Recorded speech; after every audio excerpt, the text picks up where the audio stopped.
Hello and welcome to the news update on Enterprise Television. I am Henry Igwebike. The body of the late Chief of Army Staff, Lieutenant General Taoreed Lagbaja, has arrived at the Nigerian Air Force wing of the Murtala Muhammed International Airport in Lagos. The body, which was received by soldiers of the Guards Brigade who are set to pay their last respect to Lagbaja, arrived at exactly 9 a.m. The late Chief of Army Staff will finally be laid to rest on Friday at the National Military Cemetery in Abuja. The Ibadan Electricity Distribution Company IBEDC says it disconnected University College Hospital UCH Ibadan from the national grid over an outstanding 400 million naira debt. On Monday, patients at the UCH staged a protest following incessant power cuts at the facility. Nurses and doctors have been using lights from their smartphones to find their way around. The demonstrators said there has been no water and electricity at the hospital in the last 17 days. The protesters expressed concerns that the lack of essential services has contributed to patient deaths. One member of staff blamed IBEDC for placing the hospital on the Band A tariff, the most expensive electricity band in the country. In February, IBEDC cut off UCH's power over technical faults and indebtedness.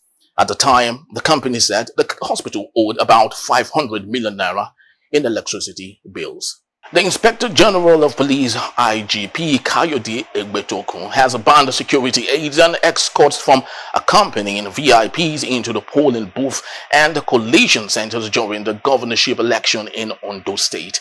In a statement issued on Thursday, Olumuyiwa Adejobi, police spokesperson, said Egbetokun has implemented measures to ensure a peaceful, transparent, and credible election.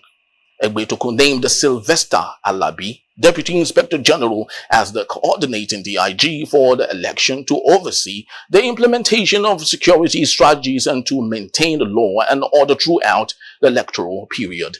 The IGP also named Bennett Igwe as Assistant Inspector General and Tunji Disu, a Commissioner of Police, as AIG and CP elections respectively.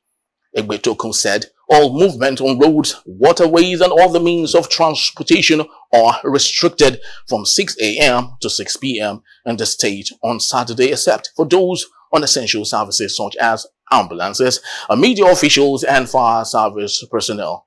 The IGP said the police will work with the military and all the security agencies to ensure the election is conducted fairly and peacefully.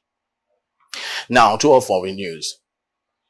After claiming 218 seats in the U.S. House of Representatives with a victory in Arizona on Wednesday, President-elect Donald Trump and his Republican Party will face even fewer roadblocks to implement their vision for the country once Trump takes office in January. Republicans have won enough seats to control the U.S. House, completing the party's sweep into power and securing their hold on U.S. government alongside President-elect Donald Trump. The House of Republican victory in Arizona alongside a win in Slow Count in California earlier on Wednesday gave the GOP the 218 House victories that make up the majority. Republicans earlier gained control of the Senate from Democrats. With hard-fought yet thin majorities, Republican leaders are envisioning a mandate to upend the federal government and swiftly implement Trump's vision for the country. The incoming president has promised to carry out the country's largest ever deportation operation, extend tax breaks, seize control of the federal government's most powerful tools, and reshape the U.S. economy.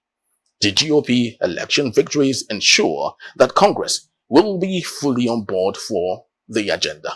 That's all we have for our news update today. Please do well to visit us. If you may, you can always find us at enterprisetvnews.com. You may like, comment respectfully, and follow us on all our social media platforms at Enterprise TV 7. I am Henry Igwebike. Thank you for watching. I'll see you soon. Bye-bye.